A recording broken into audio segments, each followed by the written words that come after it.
اعوذ باللہ من الشیطان الرجیم بسم اللہ الرحمن الرحیم۔ انوکھا واقعہ۔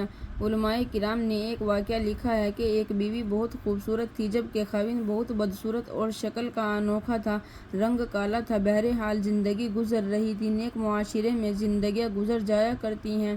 ایک موقع پر خاوند نے بیوی کی طرف دیکھا تو مسکرایا، خوش ہوا۔ بیوی دیکھ کر کہنے لگی کہ ہم دونوں جنتی ہیں۔ اس نے پوچھا، یہ آپ کو کیسے پتہ چلا؟ بیوی نے کہا، جب آپ مجھے دیکھتے ہیں میں خوش ہوتے ہیں، شکر ادا کرتے ہیں، اور جب میں آپ کو دیکھتی ہوں تو صبر کرتی ہوں۔ شریعت کا حکم ہے، صبر کرنے والا بھی جنتی ہے اور شکر کرنے والا بھی جنتی ہے۔ لو آفٹر میرج ایک اہم پہلو پر روشنی ڈالنا بے جان ہوگا۔ اسلام نے لو بیفور میرج کی اجازت نہیں دی، لو آفٹر میرج کی اجازت دی ہے۔ لو میرج کی بنیاد بنائیں گے تو یہ بنیاد کمزور ہوگی۔ آپ اس کا حشر مغربی معاشرے میں دیکھ رہے ہیں۔ اور لو آفٹر میرج کا کیا مطلب ہے کہ جب ماں باپ نے وکیل بن کر لڑکے کے لیے بہترین لڑکی تلاش کر لی اور لڑکی کے لیے بہتر لڑکا تلاش کر لیا تو اب وہ میاں بیوی بن چکے ہیں۔ اب انہیں ایک دوسرے کے ساتھ محبت و پیار سے زندگی گزارنی چاہیے۔ وہ جس قدر محبت اور پیار سے زندگی گزاریں گے اس پر انہیں اجر و ثواب ملے گا۔ میرے آقا صلی اللہ علیہ وسلم نے اپنے ایک فرمان میں زندگی کے سنہرے اصول بتلا دیے۔ آئیے خوشگوار ازدواجی زندگی گزارنے کے لیے میں اپنے پیارے آقا اور سردار محمد صلی اللہ علیہ وسلم کا ایک عمل آپ کو بتا دیتی ہوں۔ محبت بھری زندگی۔ ایک مرتبہ پیارے نبی علیہ الصلوۃ والسلام گھر تشریف لائے۔ صحن میں دیکھا کہ سیدہ عائشہ صدیقہ رضی اللہ عنہا پیالے سے پانی پی رہی ہیں۔ دور سے دیکھا تو وہیں سے فرمایا۔ حمیرہ نام عائشہ تھا مگر پیار سے حمیرہ کہا کرتے تھے۔ نبی پاک صلی اللہ علیہ وسلم نے ہمیں اس میں بھی سبق دے دیا۔ دور سے فرمایا۔ حمیرہ بولی، اے اللہ کے نبی صلی اللہ علیہ وسلم فرمائیے۔ فرمایا، تھوڑا سا پانی میرے لیے بھی بچا دینا۔ وہ امتی بھی تھی، بیوی تھی، آپ صلی اللہ علیہ وسلم خاوند بھی تھے، سید المرسلین صلی اللہ علیہ وسلم بھی تھے، رحمت اللہ عالمین بھی تھے۔ برکتیں تو آپ صلی اللہ علیہ وسلم کی ذات سے ملنی تھی۔ مگر سبحان اللہ، محبت بھی عجیب چیز ہے کہ رفیقہ حیات کو دیکھا پانی پی رہی ہیں تو دور سے کہا کہ کچھ پانی میرے لیے بھی بچا دینا۔ چنانچہ حضرت عائشہ رضی اللہ تعالی عنہا نے کچھ پانی بچا دیا۔ جب آپ صلی اللہ علیہ وسلم قریب تشریف لائے تو اپنی بیوی کا بچا ہوا پانی ہاتھ میں لے کر پینا چاہا۔ اچانک آپ صلی اللہ علیہ وسلم رک گئے اور پوچھا کہ اے حمیرہ رضی اللہ تعالی عنہا، تو نے اس پیالے پر کس جگہ لب لگا کر پیا تھا؟ حضرت عائشہ رضی اللہ تعالی عنہا قریب آئیں اور اس جگہ کی نشانداری کی۔ حدیث پاک میں آتا ہے کہ آپ صلی اللہ علیہ وسلم نے پیالے کے رخ کو پھیرا اور اس جگہ اپنے لب مبارک لگا کر پانی نوش فرمایا۔ اللہ اللہ میرے دوستوں، اگر خداوندی بیوی کو اس قدر پیار دے گا تو بیوی کا دماغ خراب ہے کہ وہ گھر کو آباد نہیں کرے گی، بلکہ وہ تو گھر آباد کرنے کے لیے اپنی جان کی بازی لگا دے گی۔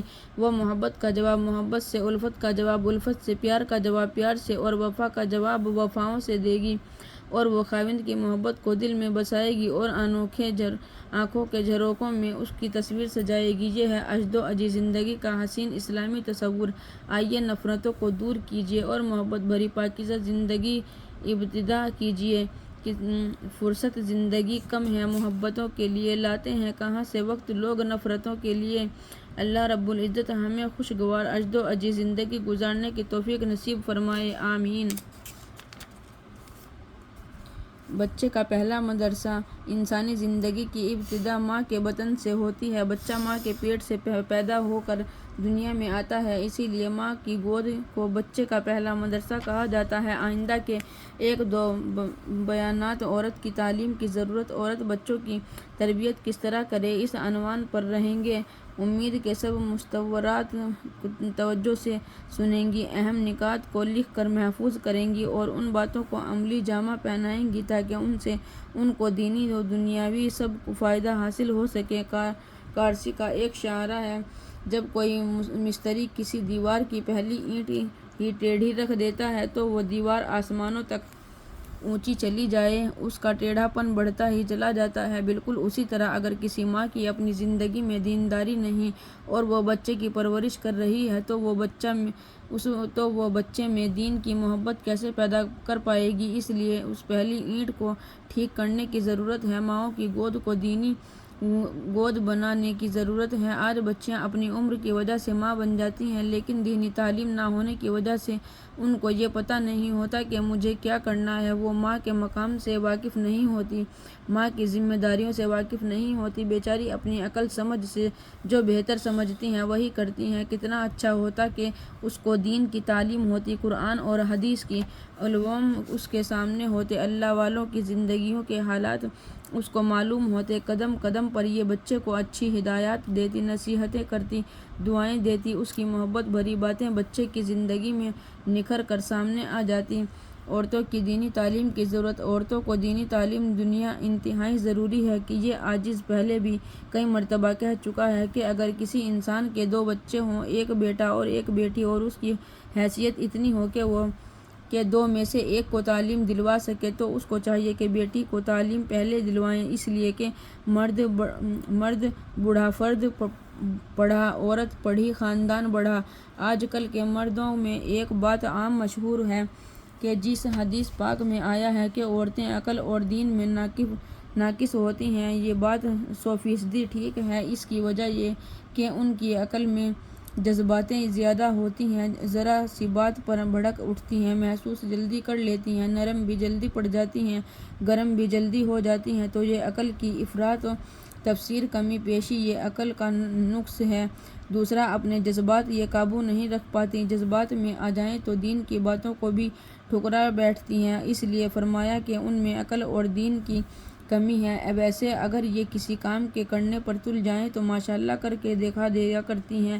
حدیث پاک میں ہے کہ عورتوں کو عقل اور دین کے جیسا ناقص نہیں دیکھا، لیکن یہ ایسی ناقصات ہیں کہ بڑے بڑے عقلمند مردوں کی عقل کو اڑا دیتی ہیں۔ اس لیے یہ بات تجربے میں آئی ہے کہ عورتیں جب کسی چیز کو منوانے پر تل جائیں، یا ضد کریں، ہٹ دھرمی کریں، یا خاوند کو پیار محبت کی گولی کھلائیں، خاوند کو مجبور کر کے اپنی بات منوا لیتی ہیں، تو جب دنیا کی یہ باتیں منوا لیتی ہیں تو دین کی تعلیم حاصل کرنے کی یہ بات کیوں نہیں منوا سکتی؟ اس میں غلطی مردوں اور عورتوں دونوں کی طرف سے ہے۔ بعض گھروں میں مرد جو چاہتے ہیں عورتیں دین میں آگے بڑھیں، مگر عورتوں کے دل میں شیطانیت غالب ہوتی ہے، رسم و رواج کی محبت ہوتی ہے، وہ آگے قدم نہیں بڑھاتی اور دیندارانہ زندگی گزارنے پہ آمادہ نہیں ہوتی۔ اور کئی گھروں میں عورتیں دیندار ہوتی ہیں، وہ چاہتی ہیں کہ ہمارے مرد نیک بن جائیں، مردوں کی عقل پہ پردے پڑ چکے ہوتے ہیں، وہ سنی انسنی کر دیتی ہیں، ان کی باتیں بیچاری رو رو کر ان کو سمجھاتی ہیں کہ یوں نہ کرو، یہ گناہ نہ کرو، یہ گناہ کرو، مگر یہ توجہ بھی نہیں کرتے۔ تو ایسے مردوں کی وجہ سے گھر کی عورتوں کے دین میں بھی رکاوٹ آ جاتی ہے، تو کسی گھر میں عورت رکاوٹ بنتی ہے تو کسی گھر میں مرد رکاوٹ بنتا ہے۔ تاہم ان رکاوٹوں کو دور کرنے کی ضرورت ہے۔ مردوں میں جہاں دینداری کا شوق ہوتا ہے، اسی طرح عورتوں میں بھی دینداری کا شوق ہوتا ہے، ان کے اندر روحانی ترقی کرنے کی خاصیت اور صلاحیت موجود ہوتی ہے۔ اگر ان کے دل میں اللہ رب العزت کی مغفرت کو حاصل کرنے کا شوق آ جائے تو راتوں کی عبادت ان کے لیے مشکل نہیں، تہجد کی پابندی ان کے لیے مشکل نہیں، 5 وقت کی نماز اہتمام ان کے لیے مشکل نہیں۔